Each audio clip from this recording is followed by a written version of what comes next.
क्या आप सभी सीज़नल सब्जियों को अपने घर पर ही किचन या टेरेस गार्डन में उगाना चाहते हैं और एकदम शुद्ध सब्जियों का आनंद उठाना चाहते हैं?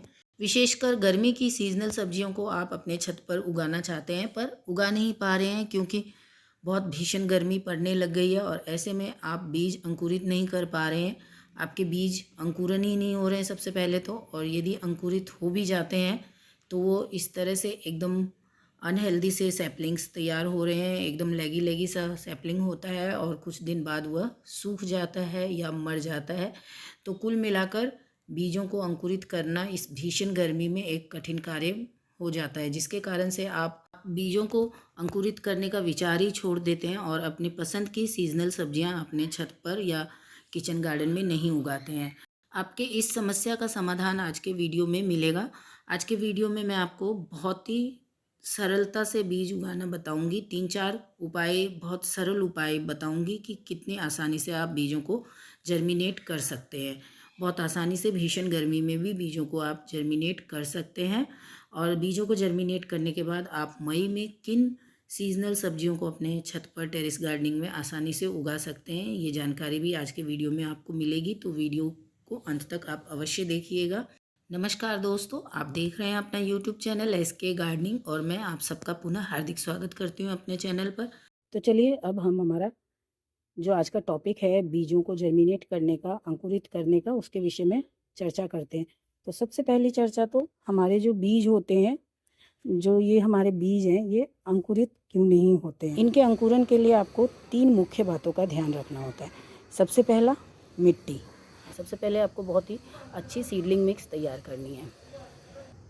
सीडलिंग मिक्स तैयार करने के लिए आपको एक बहुत ही उपजाऊ, भुरभुरी और पोरस मिट्टी का उपयोग करना है। इसलिए आपने देखा होगा जब भी आपको सीडलिंग मिक्स बनाने के लिए बताया जाता है वीडियोस में, तो उसमें कोकोपीट मिलाने के लिए बताया जाता है। और कोकोपीट कोई खाद नहीं होता है, बस वो आपकी मिट्टी को लाइट वेट रखता है।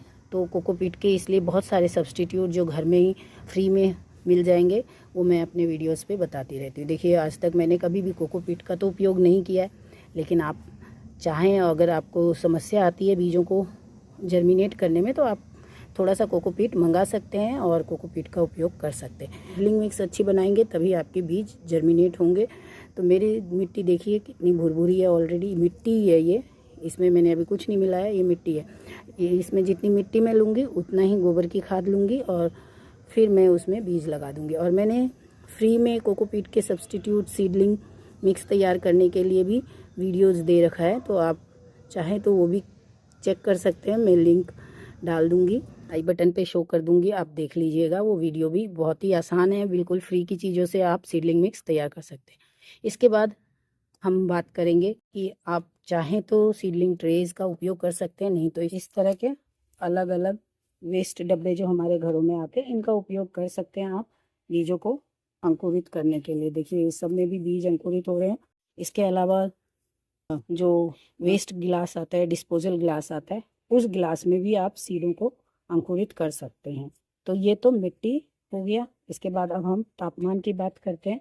तो देखिए, बीजों को अंकुरन के लिए सबसे ज़्यादा जो ज़रूरी है मिट्टी के बाद, वो है तापमान। तापमान मतलब बीजों को अगर गर्माहट मिलेगी, नमी तो मिट्टी में बनी रहनी चाहिए, साथ में गर्माहट भी होनी चाहिए। तो मिट्टी में गर्माहट भी रहेगी और नमी भी बनी रहेगी, तो आपके बीज 100% जर्मिनेट होंगे। ये बहुत ही सरल सी विधि है, इसमें कोई रॉकेट साइंस नहीं है। अगर बीजों को गर्माहट मिलेगी और उसमें नमी भी रहेगी तो आपके बीज अंकुरित हो जाएंगे। ये देखिए, इसमें कुछ भी नहीं किया है, सिंपली बीजों को डाल दिया है। लेकिन मेरी सॉइल मिक्स इतनी अच्छी होती है कि सीडलिंग भी आराम से जर्मिनेट हो जाते हैं।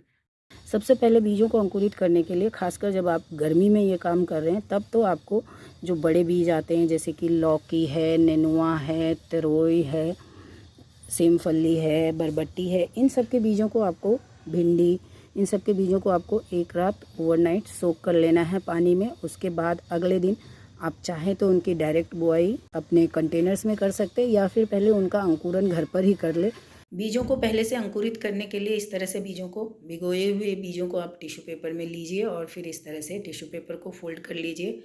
और फोल्ड करने के बाद आपको इस पे 2-3 बूंद पानी डाल देना है या स्प्रे बॉटल से थोड़ा सा पानी स्प्रे कर सकते हैं जहाँ पर आपने बीज रखा है। बहुत अधिक पानी नहीं देना है, टिश्यू पेपर गीला नहीं होना चाहिए, नहीं तो बीज खराब हो जाएंगे। और फिर इसे आप एक एयर टाइट डब्बा लीजिए और उस डब्बे में अपने टिश्यू पेपर्स को बंद करके इस तरह से 3 से 4 दिन रख दीजिए। अभी तो बहुत ज़्यादा गर्मी है तो 1 से 2 दिन में भी बीज अंकुरित हो जाएंगे। 2 से 3 दिन बाद जब आपके बीज अंकुरित हो जाते हैं तो इस तरह से आपके बीजों को आपको लेना है और इन्हें आप डायरेक्ट जिस कंटेनर में लगाना चाहते हैं उस कंटेनर में लगा लीजिए, या फिर आप इसकी सीडलिंग तैयार करना चाहते हैं तो छोटे छोटे जो मैंने जैसे आपको कंटेनर्स दिखाए या जो वेस्ट डिस्पोजल ग्लासेस होते हैं उनमें आप जिसमें भी चाहें इन बीजों को लगा सकते हैं। तो ये आपका पहला जो आसान तरीका है वो है। फिर दूसरे तरीके में इस तरह से आपको डायरेक्ट बीजों को छींट देना है। जैसे कि ये देखिए धनिया, इसे भी रात भर भिगो दिए और इसको फिर जहाँ मुझे लगाना है वहाँ मैंने इसको डाल दिया और अब आप देख रहे हैं 4 से 5 दिन में ही मेरे धनिया अंकुरित हो गए हैं।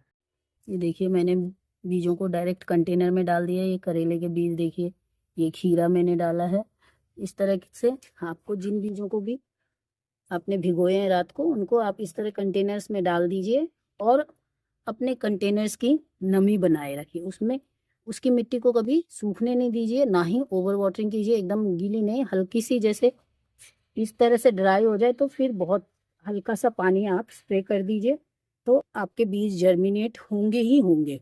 जब हमारे मिट्टी सूख जाती है, कभी हम पानी देते हैं बहुत गीला कर देते हैं, कभी हम पानी देते ही नहीं है, जब हम इरेगुलरिटीज़ बरतते हैं ना पानी देने में, तभी हमारे बीज जर्मिनेट नहीं होते। नहीं तो इस तरह से बहुत ही आसानी से जर्मिनेट हो जाते हैं। उसके बाद आपको मैं दिखाऊं जिस कंटेनर में आपको बीजों को लगाना है तो और बीज आपके जर्मिनेट नहीं हो रहे तो देखिए जैसे कि मैंने यहाँ पर अभी कल पालक लगाए हैं, इसमें पालक लगाए हैं और इसमें मैंने ग्वारफली के बीज लगाए।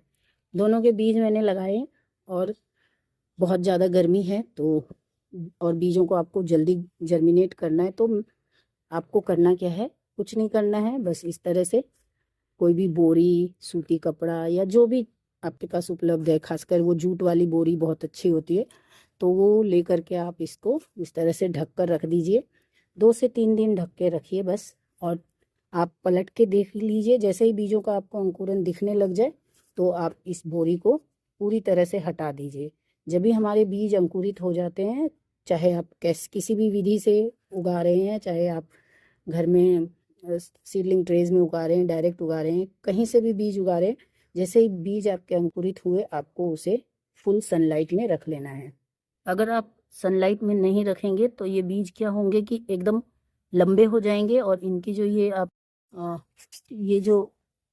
ये जो टहनियाँ हैं ये एकदम पतली सी हो जाएगी, लेगी लेगी सा आपका पौधा हो जाएगा और फिर थोड़े दिन बाद वो मर जाएगा। इसलिए आपको इन बीजों को जर्मिनेट होते ही आपको धूप में रख लेने हैं और उनमें हमेशा पानी डालते रहना है, नमी बनी रहे। ओवर वाटरिंग तो बिल्कुल नहीं करना है, लेकिन जैसे ही आपने बीज जर्मिनेट किए हैं तो उनमें पानी डालते रहें।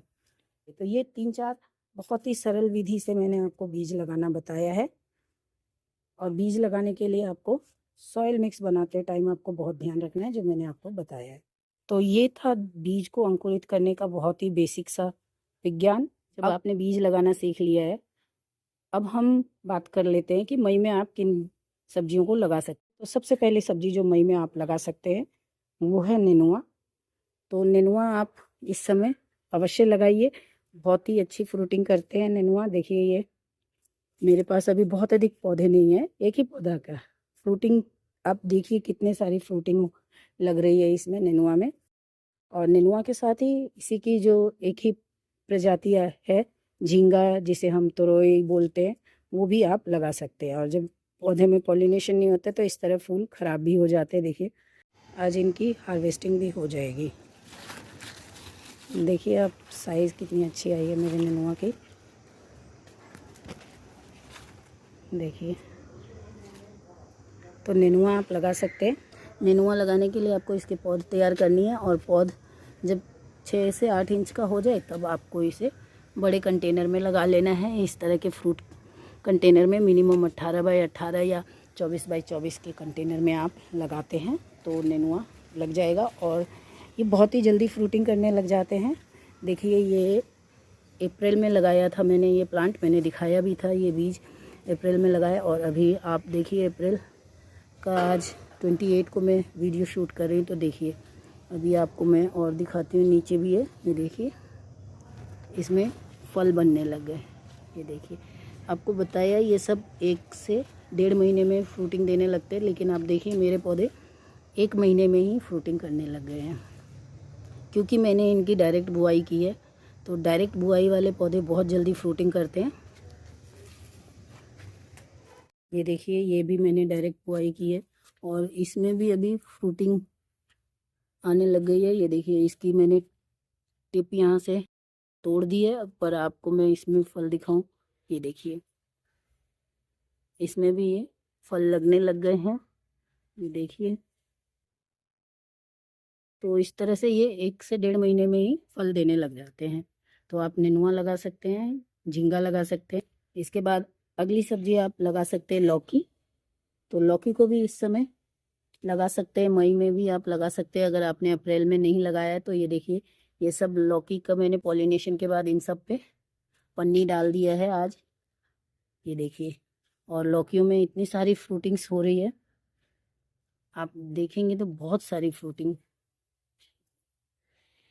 कितने सारे फीमेल फ्लावर्स आ रहे हैं मेरे लौकियों में, देखिए आप पूरे लौकी। और ये भी 1.5 महीने में आपको फ्रूटिंग देने लगता है। इसे लगाने के लिए आपको पौध तैयार करनी है या फिर डायरेक्ट बीज की बुआई कर सकते हैं, दोनों ही तरीके से लगा सकते हैं। और इसे आप 24 बाई 24 इंच के ग्रो बैग में लगाएंगे या इस तरह बड़े कंटेनर्स में, तो आपको बहुत अच्छा रिजल्ट मिलेगा। इसके बाद साथ ही में इधर मैंने लगा रखा है देखिए सेमफली। तो सेमफली को भी आप इस समय लगा सकते हैं, गर्मी में बहुत अच्छी फ्रूटिंग करते हैं सेमफली। ये देखिए कितने सारी सेमफलियाँ लगी हुई हैं मेरी,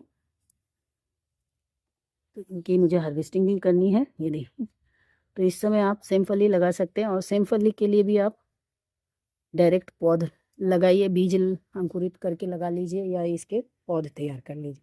देखिए ये सब नए नए फूल कितने सारे इसमें आ रहे हैं, देखिए। तो ये सिंपली इसके बाद आप लगा सकते हैं। इसके बाद मई में जो बहुत अच्छी फ्रूटिंग करेंगे आपको बेल वाली सब्जी, जो कि बरबटी या लॉन्ग बीन्स, ये लगा सकते हैं। इसके भी आप इस तरह पौध तैयार कर सकते हैं। देखिए मैं इस ग्रो बैग में ही पौध तैयार कर रही हूँ, तो 2 हो गए हैं, तो इसमें से 1 निकाल के कहीं और ट्रांसफ़र कर लूँगी। तो इस तरह से भी आप कर सकते हैं पौध तैयार, डायरेक्ट कंटेनर में लगा लीजिए। और गर्मी में बरबटी भी बहुत अच्छी फ्रूटिंग करते हैं, ये भी 1.5 महीने में आपको फल देने लग जाएंगे। इसे भी मैंने देखिए उस समय लगाया था मार्च के एंड में, और ये देखिए इससे मुझे हार्वेस्टिंग मिलने लग गई है, 2-3 हार्वेस्टिंग मिल गई है। इसके साथ ही आप अगली जो बीज लगा सकते हैं, यहीं पे मैंने लगा रखा है साथ में, ये देखिए ये है करेला। तो इस समय आप करेले को भी लगा सकते हैं। करेले के लिए भी आप चाहें तो इसकी पौध तैयार कीजिए।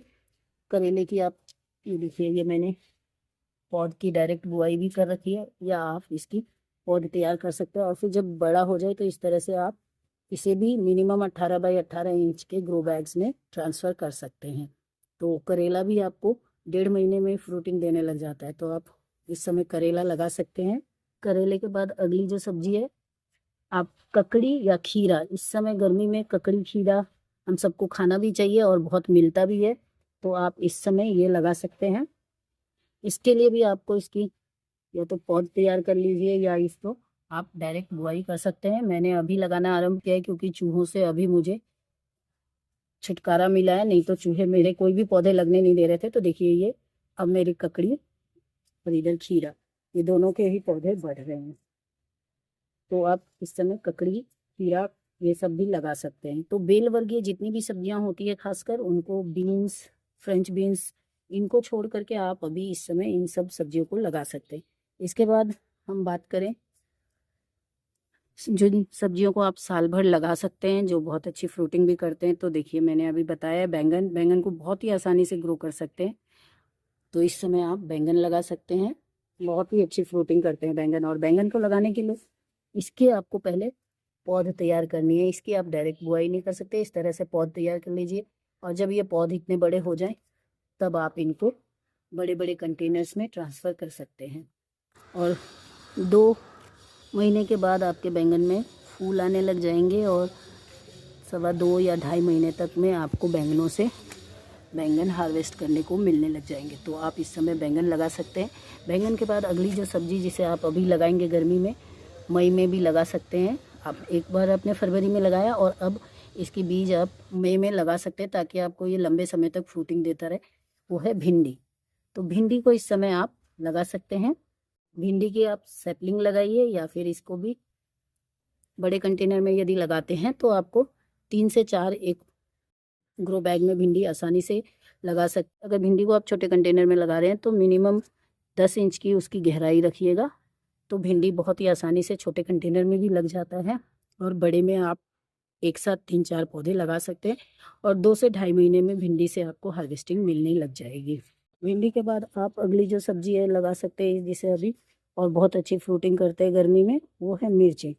तो इस समय आप हरी मिर्च लगा सकते हैं और हरी मिर्च लगाने के लिए आपको इसके पहले तो इसके पौध तैयार करने होते हैं और पौध जब बड़े हो जाए तो इसे मिनिमम 12 बाय 12 इंच के ग्रो बैग्स में आप ट्रांसफ़र कर सकते हैं और आपको हरी मिर्च भी 2 से 2.5 महीने बाद इसमें आपको फ्रूटिंग मिलने लग जाएगी, इसमें फूल आने लग जाएंगे।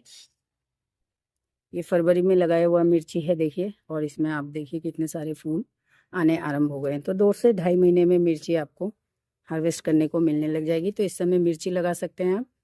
इसके अलावा आप अभी जो लगा सकते हैं वो है टमाटर। तो टमाटरों को भी आप अभी लगा सकते हैं और टमाटर लगाने के लिए आपको इसकी पौध इस तरह से तैयार करनी है। पहले पौध तैयार कर लीजिए आप अलग से, इस तरह कोई भी सीडलिंग ट्रेज में लगा लीजिए या इस तरह मेरे तरह किसी भी डायरेक्ट कंटेनर में बुआई कर लीजिए और ये पौधा 3 से 4 दिन बाद इसे हम ट्रांसफ़र कर सकते हैं। जब 6 से 8 इंच का हो जाता है तब आप इसे बड़े कंटेनर में 12 बाय 12 इंच के ग्रो बैग्स में या कंटेनर में इसे आप ट्रांसफ़र कर सकते हैं और टमाटर आपको 2 से 2.5 महीने में हार्वेस्ट करने को मिलने लग जाएंगे।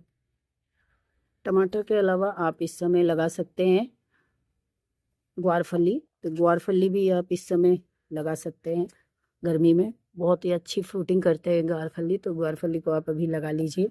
अब ये देखिए साथ में मैंने कुछ सब्जियां हार्वेस्ट भी कर लिए।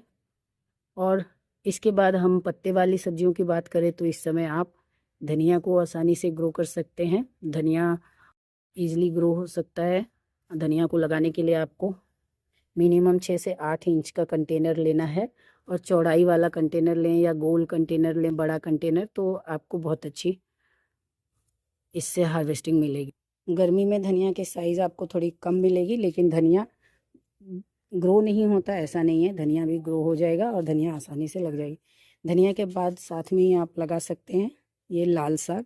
लाल साग बहुत आसानी से इस समय आपको मिल जाएगा, बहुत अच्छे से ये ग्रो होता है, गर्मी का ही साग है। तो और ये 1 महीने के अंदर ही इससे हार्वेस्टिंग भी मिलने लग जाती है, जर्मिनेट हो जाएगा। तो इस समय आप ये लाल साग लगा सकते हैं। मेरे सभी कंटेनर में लाल साग बहुत सारे लगे हुए हैं देखिए, तो इस तरह से लाल साग लगा सकते हैं। इसके अलावा आप इस समय गर्मी में पालक लगा सकते हैं।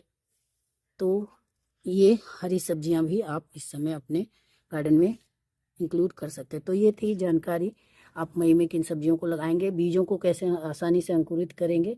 तो आशा करती हूँ वीडियो आपको पसंद आया होगा और गर्मी की सभी सब्जियां, नेनुआ, लौकी, बैंगन, भिंडी, सेम, ये सब आप अभी अपने छत पर ही उगाएंगे और पूरे सीजन इनका आनंद उठाएंगे।